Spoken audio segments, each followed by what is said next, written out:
Okay, today I will be presenting about transitional environments. Transitional environments are those which are transition between continental and marine environments. It includes delta, lagoon, estuary, and tidal flats.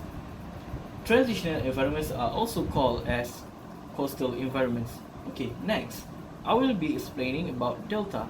The word delta was used by the Greek philosopher Herodotus from 490 before century to describe the triangular shaped alluvial plain from at the mouth of the Nile River. Delta is defined as a body of sediments deposited when a river flows into standing water, which is sea or lake. Okay, next I will be explaining about shape of delta. The shape of delta is not always the triangle that suggested the name to Herodotus. Delta shape is influenced by, first, sediment input, second, wave energy, and lastly, tidal energy. Okay, morphological units of delta. First, delta platform. The delta platform is the sub-horizontal surface nearest the jet mouth. It is basically composed of sand.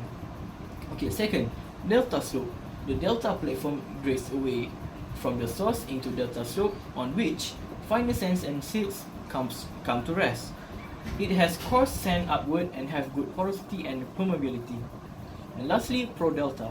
The pro-delta is that part of the delta unaffected by wave or tidal processes.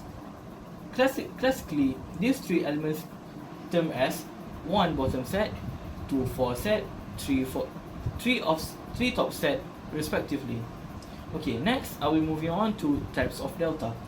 First, river-dominated delta. A river-dominated delta has a large volume of sediment. When there is moderate sediment supply, it tends to be lobate. When the sediment supply is large, it tends to be elongate. The example of river-dominated delta is Mississippi Delta. Okay, next, tide-dominated delta. A tide-dominated delta has mainly linear channels parallel to the tidal flow and perpendicular to the shore. These deltas form along a coast that dominated by strong tides. The example of tide-dominated delta is the Ganges Brahmaputra. And lastly, wave-dominated delta. A wave-dominated delta is mostly earthquake. The wave action reworks the sediments and makes such deltas much sandier than other types of delta. Example of delta is the Nile Delta. Okay, this is the diagram for the types of delta. This is the Herodotus delta that shaped triangularly, and this is the river-dominated delta, wave-dominated delta, and tidal-dominated delta. Okay. Next, I will move on to tidal flats. Tidal flats are formed when mud is deposited by tides or river. Tidal flats are the border of lagoons and estuarine environments. Tidal flats are areas of low relief cut by meandering tidal continent channels. Laminated or rippled clay, silt, and fine sand may be deposited by the tidal flat. Okay, next, estuary. An estuary is the marine influenced portion of a drowned valley. A drowned valley is the seaward portion of a river valley that becomes flooded with seawater when there is relative rise in sea level. There are regions of mixing of fresh and seawater. Estuary also sediment supply to the estuary is from both river and marine sources. Modern estuaries range from a few kilometers to over 10 kilometers long and wide to few hundred meters to over 10 kilometers. Okay, next, moving on to type of estuary. First one, wave-dominated estuary. This type of estuary developed in an area with a small tidal range and strong wave energy. This type has typically three divisions: the bay head delta, the central lagoon, and the beach barrier. Okay, moving on to bay head delta. The bay head delta is the zone where fluvial processes are dominant. The form and processes of a bay head delta will be those of a river-dominated delta. Central lagoon. Central lagoon is the lowest energy part of estuary system where the river flow rapidly decreases and the wave energy is mainly concentrated at the barrier bar. Okay, beach barrier. The outer part of a wave-dominated estuary is a zone where wave action reworks marine sediment to form a barrier. This is the image of the tidal flats. This includes Central Lagoon, the beach barrier, and the Bay Head Delta. Okay, next, tide-dominated estuary. Tidal processes may dominate in the mesotidal and macrotidal coastal regimes, where tidal current energy exceeds wave energy at the estuary mouth. Three areas of deposition can be identified: tidal channels, deposit, tidal flats, and tidal sandbars. Okay, what is tidal channels? Tide channels is in the inner part of the estuary where the river channel is influenced by tidal processes. The low gradient channel commonly adopts a meandering form. When a strong ebb tide and the river act together, the combined current may transport sand. Okay, next, tidal flats. What is tidal flats? Tidal flats is adjacent to the channel, and all along the sides of the estuary there are tidal flat areas that are variably covered with seawater at high tide and sub-aerially exposed at low tide. And lastly, tidal bars. The outer part of a tide-dominated estuary is the zone of the strongest tidal currents, which transport and deposit both fluvial-derived sediment and material brought in from the sea. In macrotidal regions, the currents will be strong enough to cause local scoring and to move both, and sand and gravel and tidal bars are formed. This is the image for tidal bars. Okay, and next is lagoon. Lagoon is a coastal body of water that has very limited connection to the open ocean. Seawater reaches a lagoon directly through a channel or via seepage through a barrier. Fresh water is supplied by rainfall or by surface runoff from the adjacent coastal plain. They are typically very shallow, reaching only a few meters in depth. Okay, next is the type of lagoon. Coastal lagoon. A coastal lagoon is a shallow coastal body of water separated from the ocean by a barrier. Second, atoll lagoon. Atoll lagoon is a circular coral reef of string of coral islands surrounding a lagoon. Atoll lagoon are much deeper than coastal lagoon, sometimes more than 20 meters deep. Okay, from the coastal lagoon there are several types of coastal lagoon. First is chalk lagoon. Chalk lagoons usually have a narrow channels to the sea and form in areas where the energy of wave in the sea is high. The narrow inlet mostly prevent the tides from entering and also prevent much mixing of water. In arid areas, high evaporation rates and reduced tidal inflow result in this type of lagoon becoming temporarily or permanently hypersaline. Mandal Lagoon and Lekawa Lagoon in Sri Lanka are examples of chalk lagoons. Next type of coastal lagoon is restricted lagoon. Restricted lagoons have more than one channel to the sea, temporarily restricting water exchange, where in reality there is good water exchange between the lagoon and a net transport of water to the sea. Wind plays a role in restricted lagoon, as the surface current can develop because of the wind and result in mixing of water.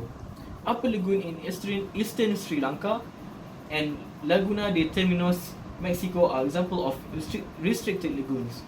And lastly, leaky lagoon.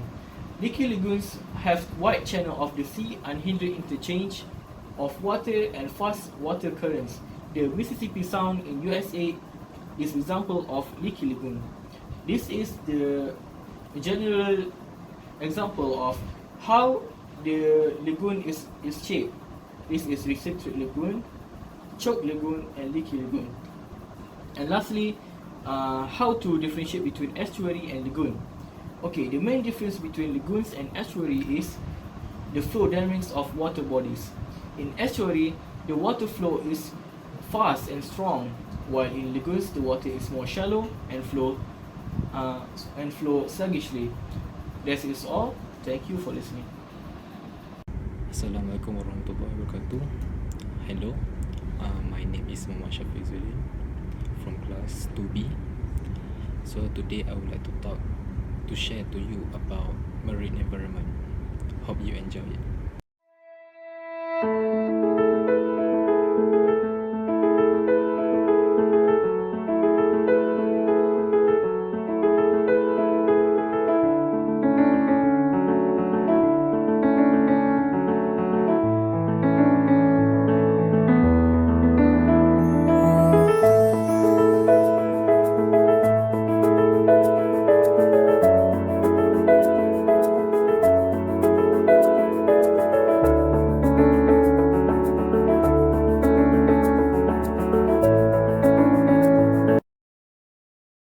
Hello everyone, in this video we're going to be looking at a depositional coastal feature. This depositional feature is called a spit, and it forms on a discordant coast. A discordant coast is the one that we looked at on a previous video, where you have alternative bandings of hard rock and soft rock, and you get bays and headlands that form. In this specific diagram we're going to be marking in 2 bays and 2 headlands. Now it's important that in one of the bays we put a river, because this river is going to help the formation of a spit. Without it, a spit could not form. Now, for the formation of a spit to occur, the main process that's occurring is deposition, but there is also quite a large element of transportation that's occurring.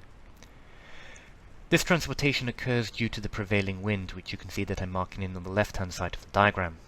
This causes the waves to move and to follow the same direction as the prevailing wind. And because it's following the same direction of the prevailing wind, and through the process of longshore drift that I'm going to mark very shortly on this diagram, it transports sediment from the left-hand part of the diagram to the right-hand part of the diagram. This sediment that is slowly transported across the coast will eventually become deposited on the far side of the headland. The headland is not, this part is more sheltered and less affected by the waves and the wind, so therefore deposition occurs. Now every so often the wind direction can change. We call this change a secondary wind. And what this wind will therefore cause is it will cause the deposited material to move or to shift direction and to move inland a bit. This causes this formation that we see on spits called a hook to form. You can see the hook that's labelled in on the diagram. Now behind this spit you have this area of very sheltered sea. And this gets a lot of deposition that occurs because of the river bringing sediment and also due to the sea. This type of area is often, you have a lot of vegetation that forms, and you get a salt marsh that eventually forms in this area. Now in the photo that you can see that I've just put in above the diagram, this is a real spit, and you can see that I'm labeling the different types of features that I've also labeled on the hand-drawn diagram below. Thank you very much for watching, and have a really great day.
So in conclusion, marine environment divided into two, which is coastal and open ocean habitats.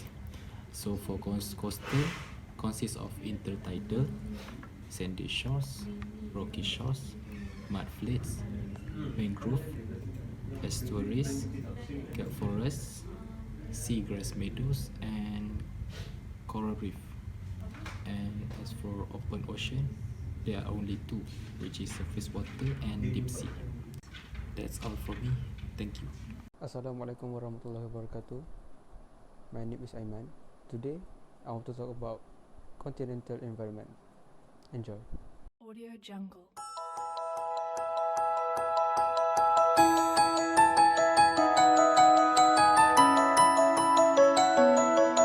Audio Jungle. Audio Jungle.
Let's begin by briefly looking at braided streams near their upland source, on the alluvial fan.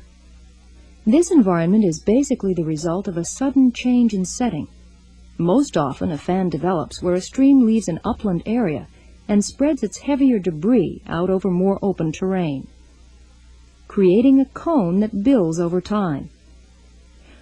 A large part of the sediment deposited in the fan environment is by debris flows and landsliding, which add coarse, often chaotic, conglomeratic debris, which is commonly called fanglomerate in the rock record.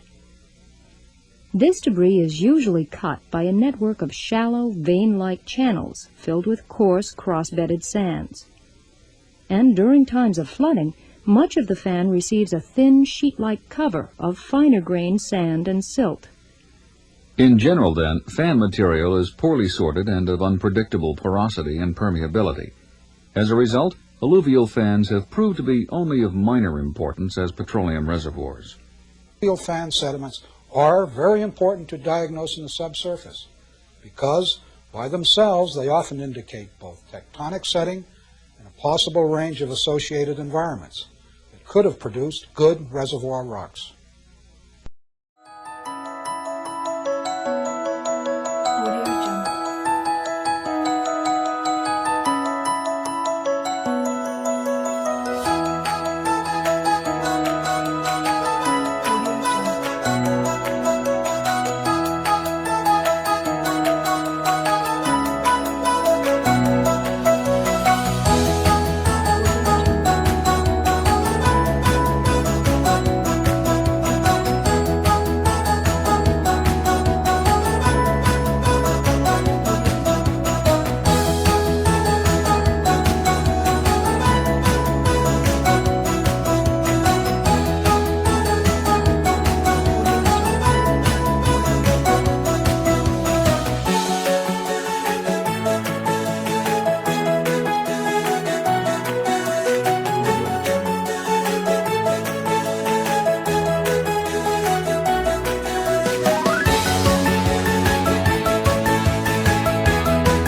Audio Jungle.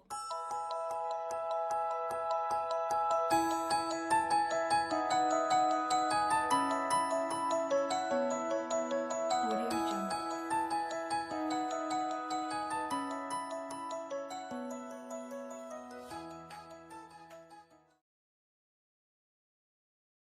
Okay, for the conclusion, there are four major kinds of continental environments, which are fluvial, desert, lacustrine, and glacier. For fluvial environment, which is close connected to the activity of river and also to alluvial plain. And for desert environment, is close connected to the role of wind as the agent of transportation and sedimentation. Lacustrine sediments form in lake and glacial sediments form in ice-covered mountain or slope. Each kind of terrestrial environment or continental environment will be explained and have been explained. That's all from me. Thank you.